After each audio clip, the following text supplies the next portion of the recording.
Hello hello students. आज मुझे आपको कुछ दिखाने की इच्छा है। क्या बताओगे सर? चलो थोड़ा कैमरा निकालते हैं और कुछ बताते हैं। क्या है सर, बताइए क्या। तो देखिए, ये है लिमिटेड इंसॉल्वेंसी एग्जामिनेशन मिस्टर मिथुन जायसवाल 2022। ये है इंस्टीट्यूट ऑफ कंपनी सेक्रेटरी और मिथुन जायसवाल 2009। ये है मेरा सीए सर्टिफिकेट ऑफ मेंबरशिप 2011। ठीक है, ये है मेरा certificate of practice C institute का। ऊपर अगर आपकी नजर जा रही है तो ये है master of commerce. Master of commerce I was among top 50 student in the university. इसके अलावा मैंने diploma in IFRS ACCA UK भी किया। अच्छा सर, ये सब हमको क्यों बता रहे हो? बेटा जी, ये सब मैं आपको इसलिए बता रहा हूँ क्योंकि मैं आपको एक चीज बताना चाहूंगा। क्या सर? मैं आपको चीज बताना चाहूंगा क्रिकेट के बारे में। क्रिकेट तो आपने देखा ही होगा, सचिन तेंदुलकर। बेटा जब है ना, सचिन तेंदुलकर के पहले ऐसा बोला जाता था कि एक ओडीआई के अंदर कोई भी क्रिकेटर अपना डबल सेंचुरी नहीं मार सकता, मतलब वो कभी भी 100 रन 2 बार नहीं मार सकता। लेकिन सचिन तेंदुलकर ने लोगों की ये बात सुनी नहीं। उसने 2010 के अंदर, क्या 2010 के अंदर डबल सेंचुरी मारी। जिस दिन उसने डबल सेंचुरी मारी ना, जब से क्रिकेट था तब से लेके 2010 तक किसी ने नहीं मारी थी। लेकिन जिस समय 2010 के अंदर उसने फर्स्ट सेंचुरी मारी ना, ही वॉज द फर्स्ट। उसके तुरंत एक साल बाद सहवाग ने 2011 के अंदर डबल सेंचुरी मारी। अब सोचो कि जब तक कोई चीज कोई व्यक्ति करता नहीं है ना, तब तक वो इम्पॉसिबल लगती है सभी को। लेकिन जैसे ही एक क्रिकेटर ने की, दूसरा क्या बोलता, अगर तूने बनाए ना तो मैं भी बनाऊंगा। और बेटा और आगे सुन, शायद अगर तेरे को मालूम हो कि नहीं, हमारा जो कैप्टन थे, कौन, रोहित शर्मा, उसने 3 बार डबल सेंचुरी मारी थी। तो उसने 2017, 2013, 2014, मतलब 2010 में सचिन तेंदुलकर में पहली बार, किसी ने पूरे क्रिकेट के इतिहास में पहली बार 2010 में मारा। और 2013 में, मतलब 2011 में सहवाग आया, फिर 13 में हमारे रोहित शर्मा, 14 में रोहित शर्मा, 2017 में रोहित शर्मा। उसके बाद तो पता नहीं कितने क्रिकेटर थे जिन्होंने क्या किया, डबल सेंचुरी मारी। बेटा जब कोई व्यक्ति कोई चीज करता है ना, तो उसको देख के लोग मोटिवेट होते हैं और सोचते हैं कि अगर इसने किया तो मैं भी करूंगा। मैं आपको ये डिग्रीज इसलिए दिखा रहा हूं कि मैं कोई ऐसा कोई सुपर माइंडेड नहीं हूं। मैं भी आपकी तरह नॉर्मल एवरेज इंसान हूं। लेकिन क्या करो, जब आप एक डेडिकेशन लेते हो, एक गोल लेते हो और सोचते हो कि ये मेरे को करना है, और उसके पीछे हाथ धो के ना धो के पड़ जाते हो कि कुछ भी हो जाए ये मेरे को करके रहूंगा, तो वो चीज हासिल होगी होगी होगी है। बेटा एक चीज याद रखना, ये लाइफ तेरी है, तो तेरे को खुद को चैलेंज देने पड़ेंगे, और वो चैलेंज पूरा करने के लिए तेरे को खुद को ही क्या करना पड़ेगा, जज भी करना पड़ेगा। अपने आप को मत पढ़ाओ ये सोच के कि पापा बोलते हैं इसलिए मैं पढ़ूं, मम्मी बोल रही है इसलिए मैं पढ़ रहा हूं। नहीं नहीं, मैं पढ़ूंगा क्योंकि मेरे को कुछ पढ़ना है, क्योंकि मेरे को आगे बढ़ना है, क्योंकि मेरे को मेरी लाइफ में सुधार लाना है। तो बेटा जी अपने गोल लिख, और गोल दूसरे ने अगर ये हासिल किया है तो मैं भी कर सकता हूँ। कोई ऊपर से भगवान के वहां से लेके नहीं आता। याद रखना, ये हाथ की लकीर मेरी एक पंडित ने देख के बोला था, मैं कभी सीए नहीं बनूंगा। मैंने उसकी बात सुनी नहीं। मैंने बोला, मैंने सोचा है ना कि मैं सीए बनूंगा तो मैं बन के रहूंगा, फिर चाहे कितनी ही फेलियर हो, कुछ भी हो जाए। साला मैं पूरी, मतलब किताब को मैं चाट गया था कि मैं सीए बन के रहूंगा, भले कोई भी पंडित हो। और फिर जब बाद में वो मेरे फादर गए थे, उस पंडित को बोले थे, भाई सर जी आपके कहने पे आपने बोला था कि आपका बेटा सीए नहीं बन सकता। तो बोलते हैं अगर कोई इंसान कोई चीज धार ले तो ग्रहों को भी चेंज होना होता है।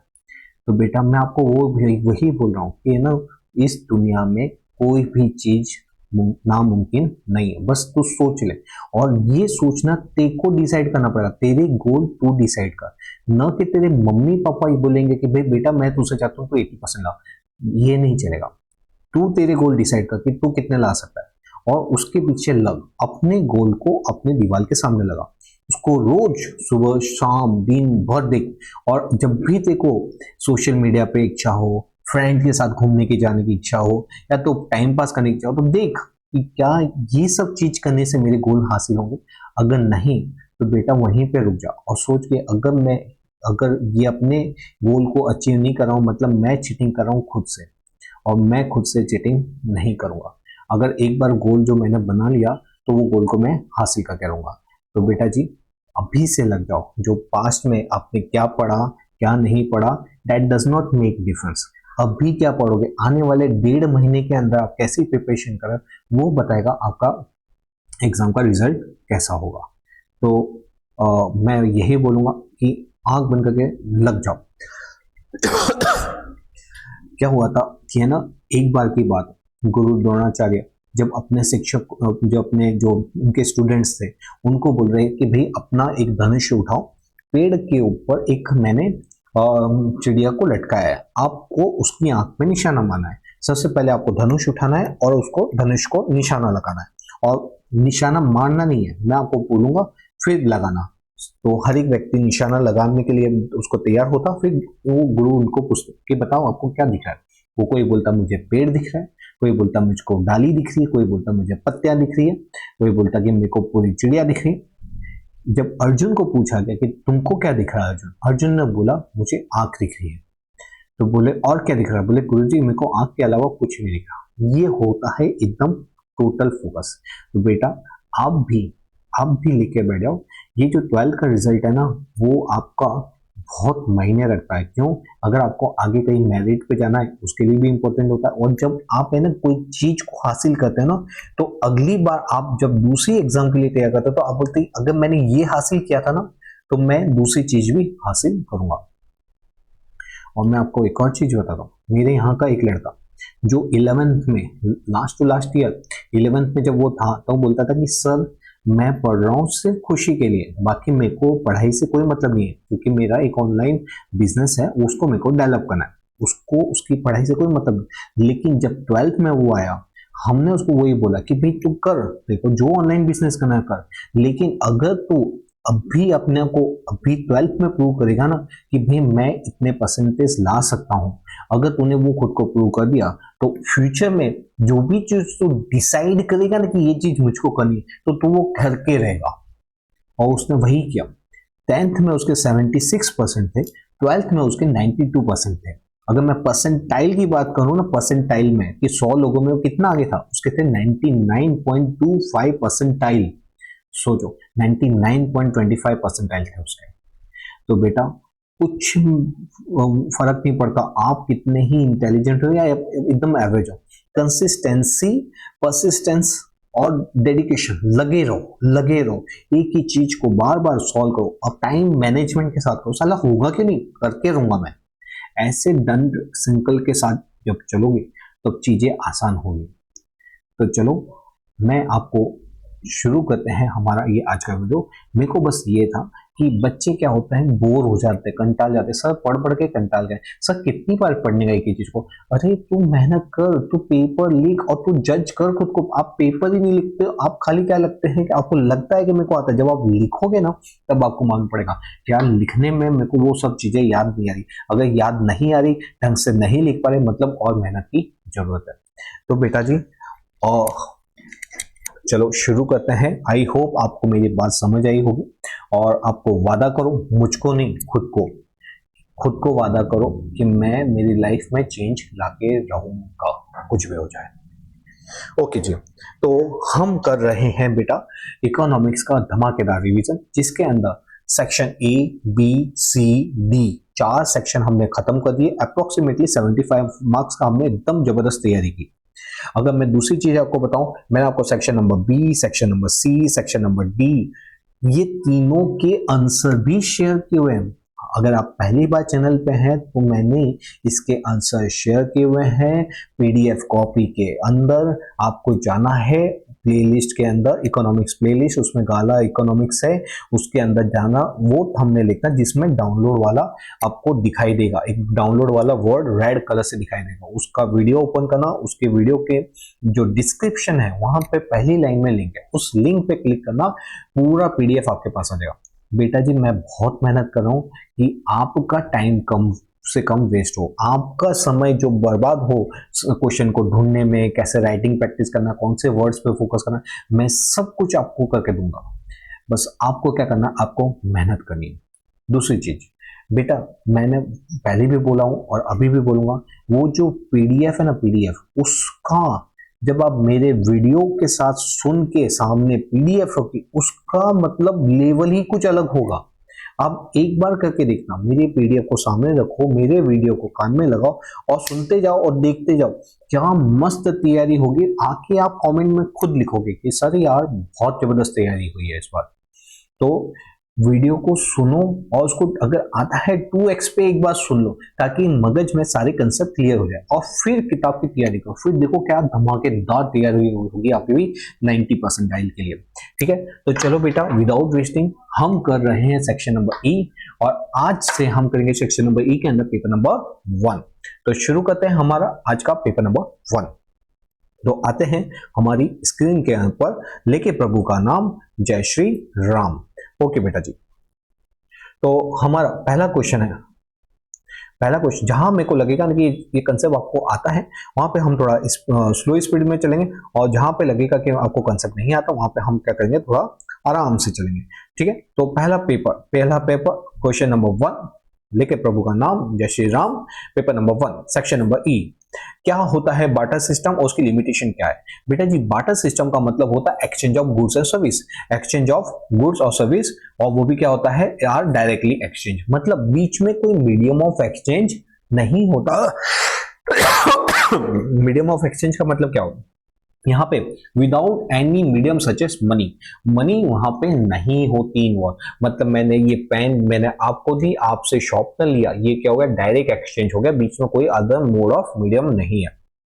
ठीक है, इसी को हम बोलते हैं बार्टर सिस्टम।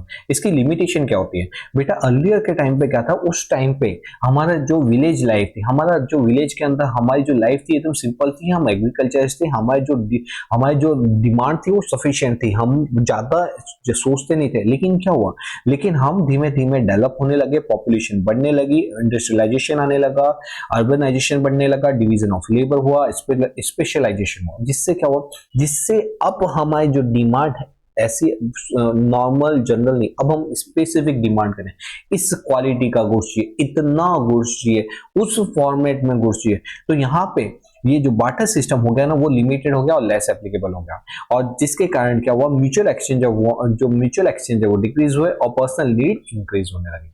ठीक है, तो इसके प्रॉब्लम्स क्या क्या है, लिमिटेशन, तो पहला म्यूचुअल एडजस्टमेंट ऑफ वांट्स नहीं होती थी, जो मुझे चाहिए वो आपके पास नहीं, जो आपके पास है वो मुझे नहीं चाहिए। Okay, difficulty in storing value.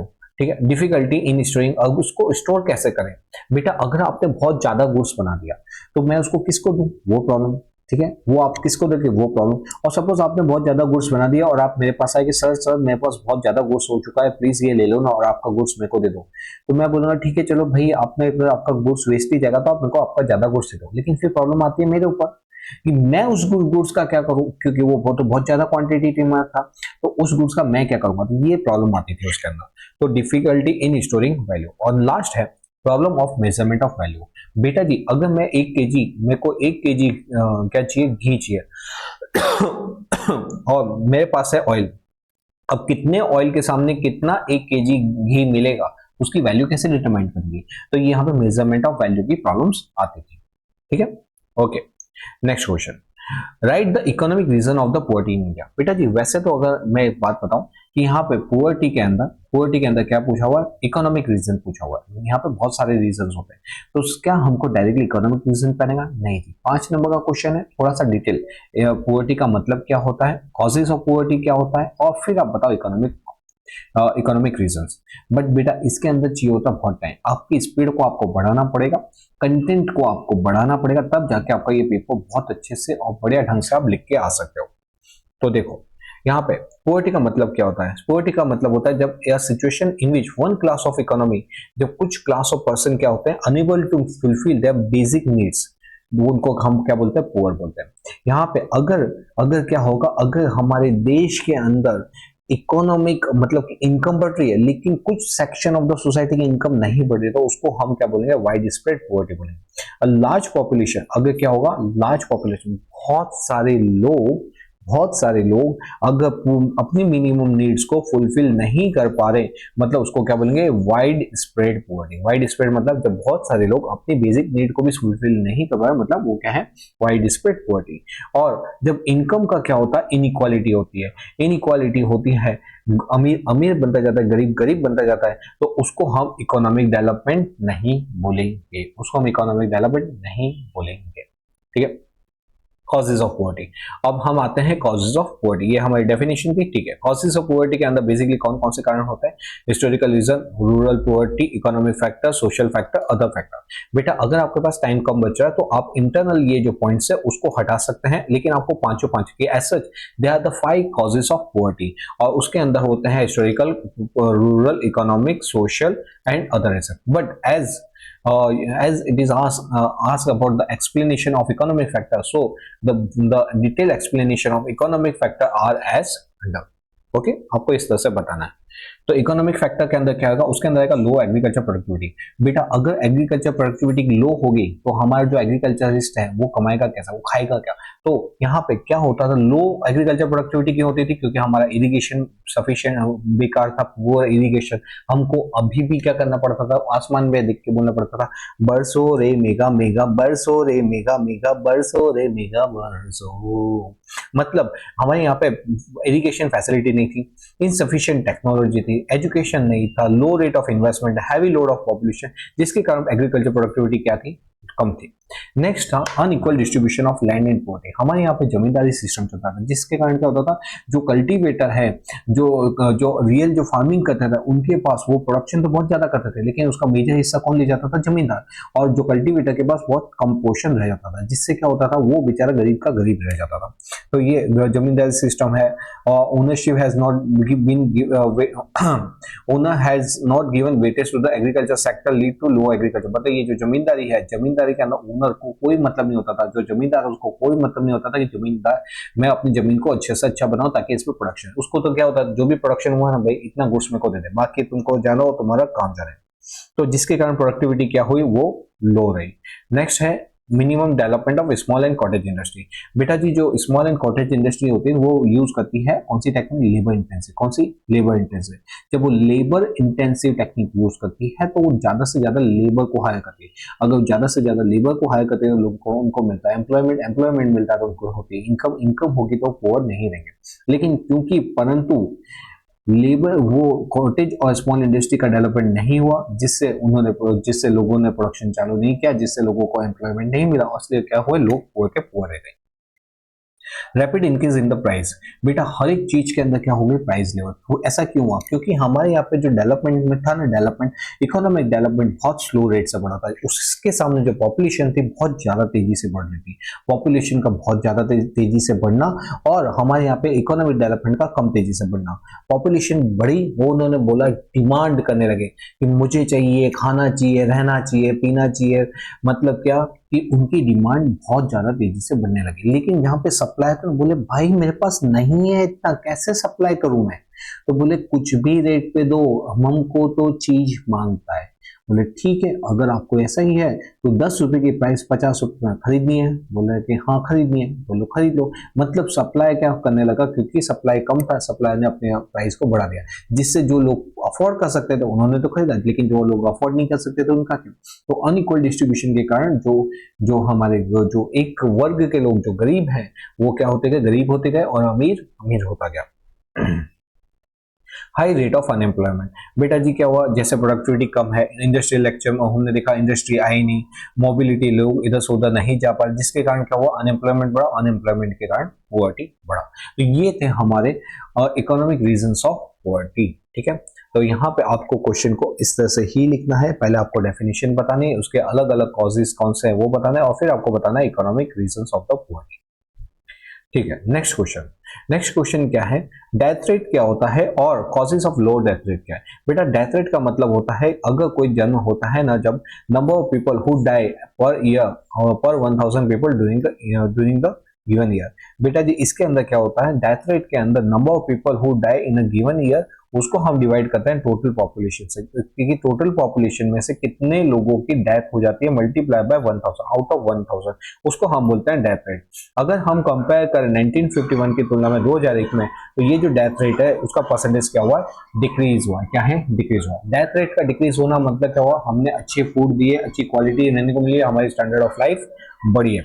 तो इम्प्रूवमेंट क्या हुआ हमारी लाइफ में, क्वालिटी ऑफ लाइफ बढ़ी, न्यूट्रिशन फूड मिले, increase and improvement in the medical service बढ़ी, एजुकेशन बढ़ा, मेडिकल साइंस बढ़ा, रिसर्चेस बढ़े, and in the field of surgery, control of infectious disease, जो इन्फेक्ट होती है, जो फैलती है, वैसी सब डिसीज क्या हुई, डिक्रीज हुए। ठीक है। Causes of low birth rate, तो यहाँ पे हमने क्या देखा, हमने देखा मीनिंग ऑफ डेथ रेट क्या होता है, और अब हम देखेंगे causes of low death rate. तो लो डेथ रेट का पहला रीजन है स्टैंडर्ड ऑफ लिविंग। हमारा जितना स्टैंडर्ड ऑफ लिविंग बढ़ेगा उतना लंबा जी सकते हैं, मतलब जितना हम फूड ग्रेन्स यूज करेंगे, बेटर हाउसिंग लेंगे, हेल्थ केयर, एजुकेशन होगा, तो हम उतने ज्यादा गॉड के पास जाएंगे। फिर कंट्रोल ओवर एपिडेमिक, मतलब ये जितनी भी पहले एपिडेमिक्स होते ना, जैसे प्लेग हो गया, फिर ये मेसलेस, फिर टीबी, मलेरिया, तो ये जितनी भी प्रॉब्लम्स होती थी ना, ये लाइफ थ्रेटनिंग डिसीज बोलते हैं जिसको। तो ये लाइफ थ्रेटनिंग डिसीज के अंदर जैसे आपने देखा होगा, अभी कोरोना हुआ था, कोरोना भी लाइफ थ्रेटनिंग डिसीज था, लेकिन हमारी जो गवर्नमेंट है, हमारे जो नरेंद्र मोदी, हमारे जो प्राइम मिनिस्टर, उन्होंने इतना अच्छा देश को हैंडल किया कि हमको कोरोना में से जल्दी बाहर निकाला। हमको हमारे लिए वैक्सीनेशन लेके आए, नई नई दवाइयां लेके आए, जिससे ये जो बीमारी थी जो फैलने से बच गए। तो जिसके कारण क्या हुआ, डेथ रेट कम हुआ है।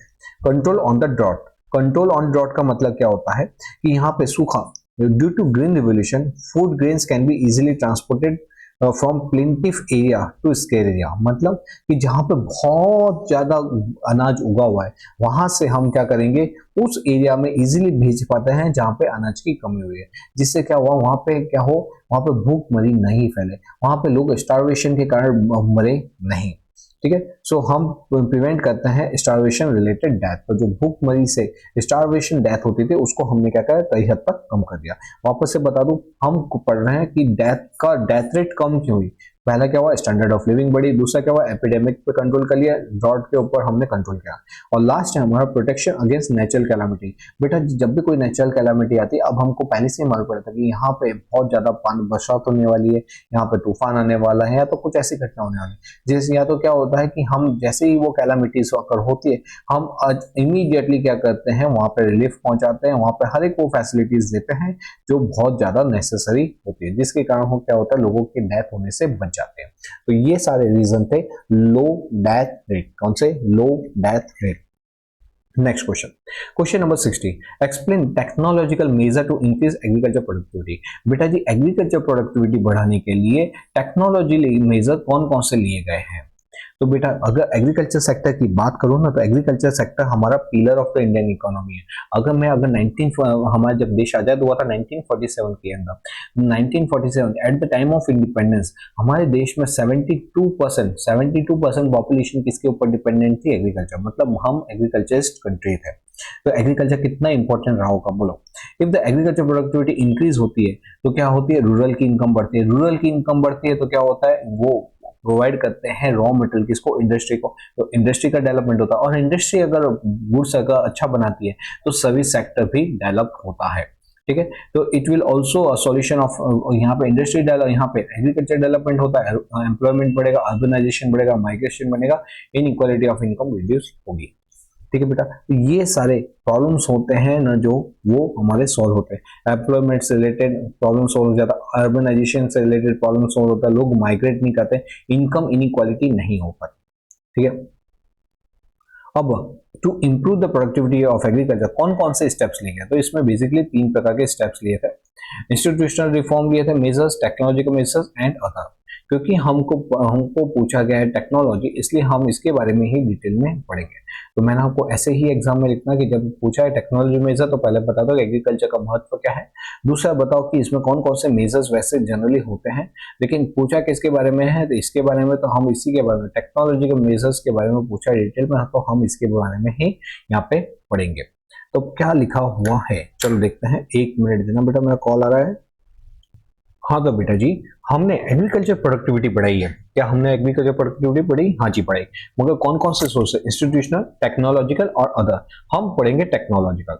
तो बेटा आपको भी क्या करना है, आपको भी पहले इस तरह से पॉइंट बता देने हैं कि भाई इस प्रकार से हमारी एग्रीकल्चर प्रोडक्टिविटी बढ़ी है, और क्योंकि यहाँ पे पूछा है टेक्नोलॉजिकल तो हम बताएंगे टेक्नोलॉजिकल के बारे में डिटेल में बताएंगे। तो क्या होता है टेक्नोलॉजिकल? तो टेक्नोलॉजिकल मेजरमेंट का मतलब होता है कि टेक्नोलॉजिकल मेजर्स है ना, वो जो क्विक एंड इजी बेनिफिट पहुंचाती है as compare to institutional measures. तो जो ऊपर जो मेजर्स है इसमें इससे भी ज्यादा, इंस्टीट्यूशन से भी ज्यादा ग्रोथ कहाँ मिलता है? टेक्नोलॉजिकल मेजर में मिलता है। ये की रोल प्ले करती है, उसका डिटेल एक्सप्लेनेशन यहाँ पे हम कैसे सीड्स यूज करते हैं, इंप्रूव्ड सीड्स। कैसे इंप्रूव्ड सीड्स? तो यहाँ पे ये सीड्स का नाम होता है हाइब्रिड सीड्स, जो हाई यील्ड होता है। हाई यील्ड मतलब उससे ज्यादा पैदावार होती है, मतलब उससे ज्यादा प्रोडक्शन होता है। यहाँ ये जो होता है डिसीज रेसिस्टेंस होता है, मतलब इससे यहाँ पे क्या होता है, वो खाद के अंदर वो जो पौधे हैं वो उगते हैं, उनको कोई नुकसान भी नहीं हो पाता।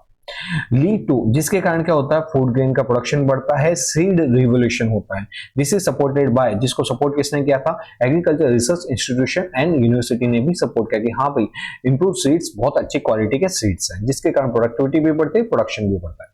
फिर हमने यूज किया chemical based fertiliser.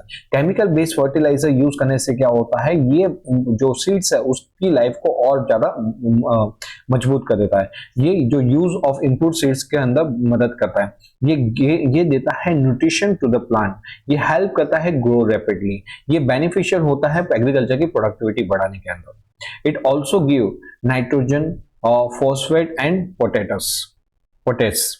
Chemical based fertiliser produce by the public sector enterprise. इसको बनाता कौन है? ये जो हमारी गवर्नमेंट सेक्टर कंपनीज है, पब्लिक सेक्टर एंटरप्राइज है, वो सब बनाती है। और हमको जरूरत पड़ती है तो हम इंपोर्ट भी करते हैं, और गवर्नमेंट अगर बहुत ज्यादा महंगा हो तो उसको गवर्नमेंट सब्सिडाइज रेट पे भी आपको देती है। तो बेटा जी ये क्या है, ये use of chemical based fertiliser है, जिसके कारण क्या होता है, हमारा प्रोडक्शन बहुत तेजी से बढ़ता है। Next, increase the irrigation facility. यहाँ पे जो हमारा जो सर्टेन जो रेनफॉल था, जो अनसर्टेन था, उसकी डिपेंडेंसी अब निकल जाती है, अब क्या होती है, रिड्यूस हो जाती है। और यहाँ पे क्या होता है, यहाँ पे जो छोटी छोटी जो इंडस्ट्रीज आती है, स्मॉल एंड मीडियम इंडस्ट्रीज आती है, ऐसे प्रोजेक्ट लेके आती है, small and medium irrigation projects लेके आता है, जिससे वाटर सप्लाई रेगुलर मिलता रहता है, और जिससे क्या होता है, प्रोडक्शन हमारा बढ़ता रहता है। नेक्स्ट है यूज ऑफ मशीनरी। हम पहले जो गाय से, बैल से जो खेती करवाते थे वो बंद कर दी, अब हम यूज करते हैं ट्रैक्टर, ट्रेसेस, पंप सेट, स्प्रेस, जिसके कारण क्या होता है, हमारा टाइम बचता है, लेबर का भी मेहनत बचती है, और ये क्रॉपिंग को मल्टी क्रॉपिंग कर देता है, मतलब मल्टी क्रॉपिंग करने में हमको मदद करता है, जिसके कारण हमारी प्रोडक्टिविटी बढ़ती है। नेक्स्ट है पेस्टिसाइड्स का यूज करना। पेस्टिसाइड्स क्या करता है, ये प्रोटेक्ट करेगा डिसीज एंड इंसेक्ट्स है।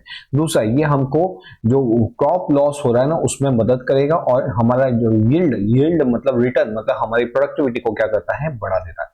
Soil testing. अब बेटा हम जब भी कोई भी जमीन पे कोई चीज उगाते हैं तो पहले देखते हैं कि क्या ये जमीन उसके उगने के लायक है, मतलब पहले से ही फार्मर को मालूम पड़ जाता है कि ये जमीन इस फ्रूट्स के लिए, इस वेजिटेबल के लिए सही नहीं है, तो वहां पे उसी चीज की खेती करता है जिसके लिए वो लायक हो, और उसके बेस पे क्या होता है, जो भी जितना भी वो बीज बोता है उसके हिसाब से उसको रिटर्न अच्छा मिलता है। वरना पहले क्या होता था, सॉइल टेस्टिंग होती नहीं थी, कुछ भी उगाता था जिससे प्रोडक्शन नहीं होता था, वो निराश हो जाता था, उसका बहुत सारा नुकसान भी होता था। तो ये सॉइल टेस्टिंग क्या होता है, ये डिटरमाइन करता है सॉइल की क्वालिटी कैसी है, और यहाँ पे क्या क्या डेफिशिएंसी है, जमीन की भी डेफिशिएंसी होती है, जिसके अंदर फिर उसको वहां पे पर्याप्त चीजें डाल के उसकी डेफिशिएंसी को दूर किया जाता है। यहाँ पे हम चूज करते हैं कि इस जमीन के लिए, इस सॉइल के लिए कौन सा क्रॉप अच्छा रहेगा, कौन सा फर्टिलाइजर अच्छा रहेगा, जिससे क्या होता है, हमारी that improve soil fertility and enhance productivity, ये प्रोडक्टिविटी को एनहांस करता है। तो बेटा जी इस तरह से हमने देखा कि हमारा टेक्नोलॉजी का मेजर कैसे हमको मदद किया हमारे एग्रीकल्चर प्रोडक्टिविटी को बढ़ाने के अंदर। ठीक है जी, ओके जी। नेक्स्ट आता है state the meaning of migration and discuss the negative effect of migration. पहला, माइग्रेशन होता क्या है? माइग्रेशन क्या होता है? चलो चले मितवा। तो बेटा ये माइग्रेशन मतलब क्या होता है? जब कोई व्यक्ति एक जगह से दूसरी जगह जाता है, क्या होता है? Movement of a person from one place to another. किस लिए जा रहा है? वो अपने नेटिव प्लेस को छोड़ के कहीं और जा रहा है। विद इन अ कंट्री भी हो सकता है, आउटसाइड कंट्री भी हो सकता है। वापस से, माइग्रेशन मतलब मूवमेंट, कहाँ? By one place to another. वो प्लेस कौन सा होगा? अदर देन नेटिव, नेटिव से दूर, मगर कहाँ? विद इन अ कंट्री भी हो सकता है, आउटसाइड कंट्री भी हो सकता है। क्यों जा रहा है? घूमने जा रहा है? नहीं नहीं, वो जा रहा है जॉब के लिए, वो जा रहा है ऑक्यूपेशन के लिए, वो जा रहा है बिजनेस के लिए। तो जॉब, ऑक्यूपेशन और बिजनेस के लिए जाता है, और in search of standard of living को बढ़ाने के लिए जाता है, और उसे ही हम बोलते हैं माइग्रेशन। और ये जो माइग्रेशन होता है कोई टेम्पररी नहीं होता, परमानेंट होता है। क्या होता है? एक दिन, 2 दिन, 10 दिन, 15 दिन, महीने नहीं, हमेशा के लिए छोड़ के कभी अलविदा ना कहना। तो ये क्या करता है? ये हमको अलविदा कह के चला जाता है। क्यों? क्योंकि उसको लानी होती है अपनी स्टैंडर्ड ऑफ लाइफ में चेंज लाना होता है। तो इसे हम बोलते हैं माइग्रेशन। जल्दी बोल, जल्दी बोल, जल्दी बोल। माइग्रेशन का मतलब क्या होता है? मूवमेंट ऑफ अ पर्सन, कहां से? From one place to another place. ये क्या होगा? उसके नेटिव प्लेस से दूर होगा, लेकिन ये विद इन द कंट्री भी हो सकता है और आउटसाइड कंट्री भी हो सकता है। क्या ये? और दूसरा, ये किस लिए जा रहा है? ये बिजनेस, ऑक्यूपेशन, और दूसरा बिजनेस, ऑक्यूपेशन एंड जॉब के लिए जा रहा होता है। क्या ये टेम्पररी होता है? नहीं, ये होता है परमानेंट। ठीक है। और ये हमारा दूसरा क्या होता है? ये रीजन होता है बेटर स्टैंडर्ड ऑफ लिविंग। तो इसी को हम बोलते हैं माइग्रेशन। ठीक है। टाइप्स ऑफ माइग्रेशन क्या होता है? तो टाइप्स ऑफ माइग्रेशन में प्लेस बेस्ड होता है, रीजन बेस्ड होता है। प्लेस बेस्ड माइग्रेशन का मतलब क्या था? प्लेस बेस्ड माइग्रेशन मतलब होता है इंटरनल एंड इंटरनेशनल। जब हम प्लेस के अंदर, इंटरनल मतलब कि विद इन अ कंट्री में माइग्रेट होता है इंटरनल, और जब हम आउटसाइड कंट्री जाए तो इंटरनेशनल। रीजन बेस्ड होता है पुल फैक्टर, कोई चीज हमको अट्रैक्ट करती है जिसके कारण हम वहां पे जाके रहते हैं। और दूसरा होता है पुश फैक्टर, कहीं पे जहां पे हम रहते हैं वहां पे वो सिचुएशन अच्छी नहीं है, वो सिचुएशन का आजू बाजू का एनवायरमेंट खराब है, वहां पे चोरी डकैती होती है, लूटपाट होती रहती है, इसलिए हम क्या करते हैं? मार्केट, वहां से हम माइग्रेट हो जाते हैं। तो यहाँ पे पुश फैक्टर होता है और ये पुल फैक्टर होता है। ठीक है। अब क्वेश्चन हमको पूछा हुआ है आगे कि नेगेटिव इफेक्ट ऑफ माइग्रेशन बताओ। तो बेटा जी, नेगेटिव इफेक्ट ऑफ माइग्रेशन क्या होता है? तो जब क्या होता है, जब नेगेटिव बहुत ज्यादा ही माइग्रेट होकर हम दूसरी जगह जाते हैं तो उसके क्या क्या प्रॉब्लम्स आते हैं। Along with the positive effect, migration के भी नेगेटिव इफेक्ट भी है। माइग्रेशन ऑफन क्या होता है? Migration from village are often less educated. जो विलेजर्स, जो ऑफन क्या होता है, जो अपना घर बार, जो संसार है, अपना गांव है, छोड़ के कहाँ जाते हैं? शहर के तरफ, ये सोच के कि शहर में जाके बहुत ज्यादा पैसा कमाएंगे। लेकिन होता क्या है? वो पर्सन लेस एजुकेटेड होता है, वो पर्सन अनस्किल्ड होता है, वो पुअर होता है। So they get low wages, limited job opportunity in cities. कौन कौन से और माइग्रेशन हो नेगेटिव इंपैक्ट होती है? तो ये 4 नेगेटिव इंपैक्ट होती है, जिसका डिटेल एक्सप्लेनेशन ये रहा। पहला, अनरेगुलेटेड अर्बनाइजेशन। बेटा जी, वो जब सारे लोग अगर गांव छोड़ के शहर में आ जाएंगे तो क्या शहर की साइज कितनी बड़ी हो जाएगी, शहर में लोग कितने हो जाएंगे, और जिसके कारण क्या होगा? वहां जो अर्बनाइजेशन की प्रॉब्लम होगी और वो अनरेगुलेटेड हो जाएगा। ये आउटस्कर्ट ऑफ द सिटीज भी क्या हो जाएगा? Poor and unskilled migrant settle on the outskirts of the city, और सिटीज के आउटस्कर्ट्स में बस जाएंगे। फिर वो uncontrollable growth of the cities होगा, जिसके कारण क्या होगा? हार्टमेंट बढ़ेंगे, स्लम्स वगैरह बढ़ेंगे। शॉर्टेज ऑफ इंफ्रास्ट्रक्चर, क्योंकि बहुत ज्यादा लोग जब एक जगह पे आ जाते हैं तो उनको सारी फैसिलिटीज देना, जैसे water, drainage, road, transport, toilets, schools, health, ये सारी प्रॉब्लम्स, ये सारी फैसिलिटीज देना एक बहुत मुश्किल हो जाता है। और जिसके कारण क्या होता है? हेल्थ इश्यूज भी होते हैं। जैसे आप देखा होगा अपने दिल्ली के अंदर इतनी पब्लिक आके बस गई, वो हमारी कैपिटल ऑफ द कंट्री है, तो वहां का पॉल्यूशन सबसे खराब, वहां का पानी सबसे खराब, इतना भयंकर वहां पे आप सांस भी नहीं ले सकते, इतना वहां पे पॉल्यूशन, एयर पॉल्यूशन वहां का खराब है। तो ये सब होता है जब माइग्रेशन होके, जब कोई लोग सब एक ही जगह पे आ जाते हैं। एनवायरमेंटल पॉल्यूशन, तो अभी मैंने आपको बात की थी, यहाँ पे क्या होता है? यहाँ पे lake of proper toilet, drainage facility नहीं मिलना, वाटर डिस्पोजल सिस्टम नहीं मिलना, जिसके कारण पॉल्यूशन बढ़ता है। फिर ये पॉल्यूशन होता है air pollution, water pollution, noise pollution, जैसे कि हमारे सिटीज लाइक अहमदाबाद, सूरत, मुंबई, कोलकाता, दिल्ली, ये सभी सिटीज को भी ये सारी प्रॉब्लम फेस करनी पड़ रही है। सोशल इवेंट्स क्या होता है कि यहाँ पे जब लोग माइग्रेट होकर एक पर्टिकुलर जगह पे आ जाते हैं, वहां पे इतना डेवलपमेंट नहीं हो पाता जितना चाहिए, जिसके कारण क्या होता है? डिमांड ज्यादा होती है, सप्लाई कम होता है, चीजों के प्राइस बढ़ जाते हैं, लोगों के पास एम्प्लॉयमेंट नहीं होता, वो क्या करते हैं? चोरी डकैती करते हैं, एक दूसरे को मारते हैं, लूटपाट करते हैं, तो सोशल इविल्स बढ़ने लगते हैं। ठीक है। एंटी सोशल एक्टिविटीज चलती है, थेफ्ट चलता है, रॉबरी चलता है, लैंग्वेज डिफरेंस होता है, कल्चर डिफरेंस होता है, लाइफस्टाइल भी डिफरेंस होने लगती है। तो बेटा ये थे हमारे negative effect of migration. Next आता है नेक्स्ट क्या है? Explain any 5 5 measure to reduce problem of urbanisation. तो पहला अर्बनाइजेशन होता क्या है वो देख रहे हैं। अर्बनाइजेशन का मतलब क्या होता है? अर्बनाइजेशन का मतलब होता है माइग्रेशन ऑफ पीपल फ्रॉम कौन से area, rural to urban area, उसी को बोलते हैं अर्बनाइजेशन। यहाँ पे क्या होता है बेटा, due to liberalise industrial policy, क्योंकि जो इंडस्ट्रियल पॉलिसी है लिबरल है, इसलिए गवर्नमेंट क्या करती है, अनाउंस करती है इंसेंटिव टू द इंडस्ट्री, और जिसके कारण क्या होता है, the policy encourage service sector also has resulted faster economic development. बेटा जी, due to economic development, industry and infrastructure facility improve and expand. This lead to shift of labor from agriculture sector to industries and service sector, which make the urbanization faster. मतलब क्या हुआ, government industry को आगे लाने के लिए बहुत सारे बेनिफिट देती है। वो बेनिफिट देती है, भाई तुमको सस्ते रेट पे जमीन दे दी, तुमको इलेक्ट्रिसिटी दे दिया, तुमको पानी दे दिया, तुम्हारा टैक्स बचा दिया, और क्या चाहिए। तो ये सारे जब बेनिफिट मिलते हैं ना व्यक्ति को, तो वो बहुत ज्यादा इंडस्ट्रियलिस्ट क्या करते हैं, लोग इंडस्ट्री खोलते जाते हैं, खोलते जाते हैं, खोलते जाते हैं।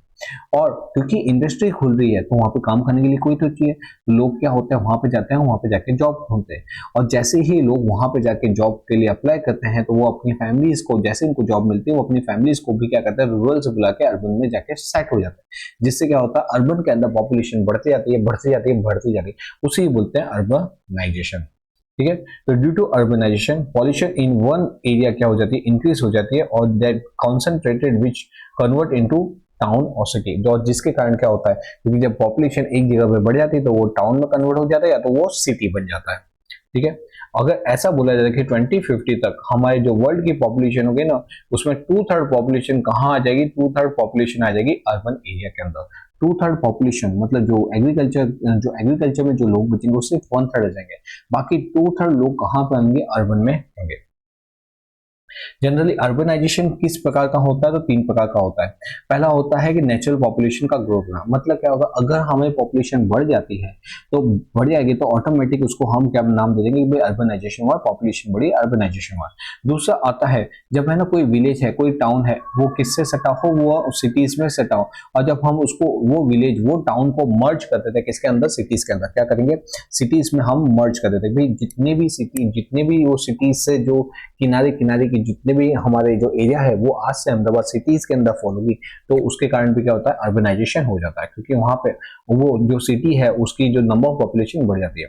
और लास्ट है बट नॉट द लिस्ट, जब पीपल क्या करते हैं, माइग्रेट करते हैं from rural to urban area, जब पीपल माइग्रेट करते हैं रूरल टू अर्बन एरिया, उसको भी हम अर्बनाइजेशन बोलते हैं।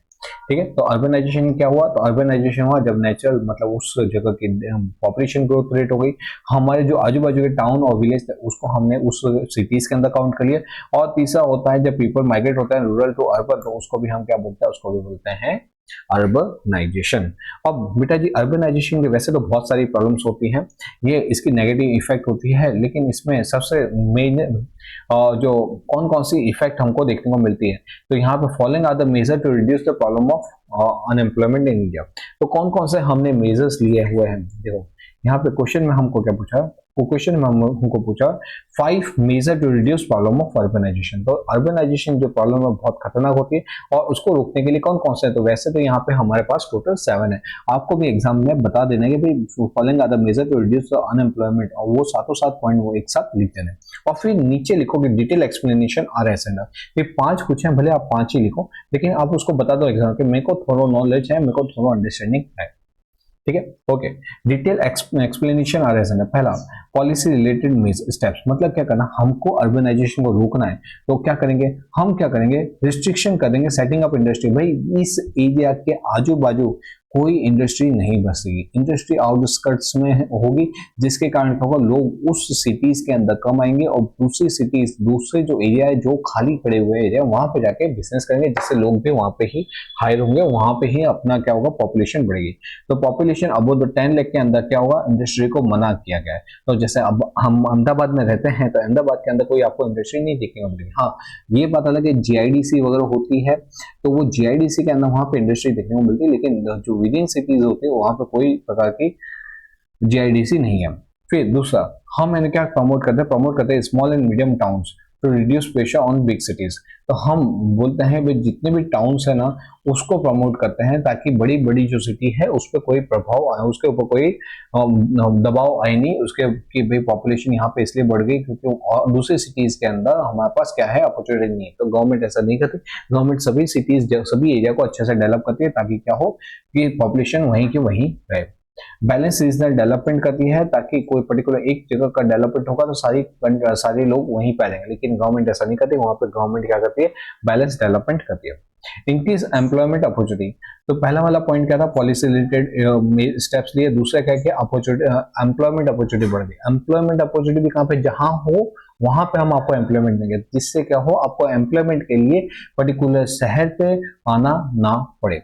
तो implementation employment oriented and self employment opportunity चलाती है जिसका एम होता है to increase the income of urban poor and to improve self standard of living, ताकि क्या हो लोगों का जो व्यवहार है, जो जीना है, जो लाइफ स्टैंडर्ड ऑफ लिविंग है वो बढ़े।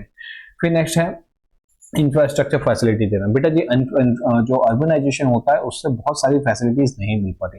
गवर्नमेंट क्या करती है, गवर्नमेंट ऐसे मेजर्स लेती है ताकि आपको प्रॉपर वाटर मिल सके, रोड मिल सके, ट्रांसपोर्ट मिल सके, कम्युनिकेशन, ड्रेनेज फैसिलिटी, सैनिटेशन, ये सारी फैसिलिटीज मिले, इसलिए गवर्नमेंट अपने पूरे प्रयत्न करती है। यहाँ पे गवर्नमेंट स्मार्ट सिटी धोले हमारे यहाँ पे हो रहा है, तो स्मार्ट सिटी प्रोजेक्ट वगैरह अंडरटेकन करती है। उसके अलावा the housing for slum dwellers भी करती है, लोगों जिसका कच्चे मकान है उसको पक्के मकान मिलेंगे, वो भी फैसिलिटीज करती है। तो इस तरह से गवर्नमेंट क्या करती है कि लोगों की मदद करती है। नेक्स्ट है education and health facility. Government क्या पहुंचाती है, एजुकेशन एंड हेल्थ। यहाँ पे to ensure the access of quality of education and health care facility, government क्या करती है, रिड्यूस करती है इनकम इनक्वालिटी और लोगों को मदद करती है for the effective use of urbanisation. Okay, next है development of cottage and small industry. ये तो हमने ऊपर देखा था कि जहाँ पे स्मॉल एंड कॉटेज इंडस्ट्री क्या होती है, लेबर इंटेंसिव यूज करती है। अगर वो डेवलप होगी तो मोर लेबर टेक्निक यूज की जाएगी, मोर लेबर यूज की जाएगी, मतलब बहुत ज्यादा लोग हायर किए जाएंगे और बहुत ज्यादा लोग हायर करें तो उनको एम्प्लॉयमेंट मिलेगा।